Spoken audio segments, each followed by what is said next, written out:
দেখো এগুলো আলুর পকোড়ি। হ্যাঁ, ছোটো ছোটো করে টুকরো টুকরো করে কুচি কুচি করে কেটেছি, দিয়ে নুন মাখিয়ে রেখেছি যাতে নুনটা আলুটা সেদ্ধ হয়ে যায়, একটু নুন মাখিয়ে রেখেছিলাম। দিয়ে আর এই দেখো ভেজেছি আলুর পকোড়ি, লঙ্কার গুঁড়ো, লঙ্কা কুচানো, গরম এই কালো জিরে, খাবার সোডা দিয়ে আর ওই ময়দা কড়াতে করছি। যত খুশি পুড়লেও কিচ্ছু যায় আসেনি।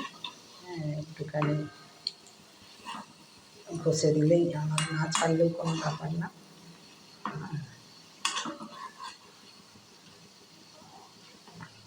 এর মধ্যে সব করি।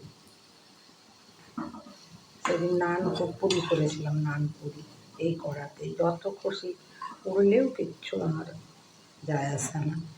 লোক খেতেও নেই আর কাজের মেয়ের কাছে, আর আমারও সুন্দর হয়ে যায়। একটু বেশি তেলটা শেষ হয়ে গেছে, আর ভাজবো না। এগুলো ভাজলাম, বেগুনিটা করলাম। হয়ে গেল আমার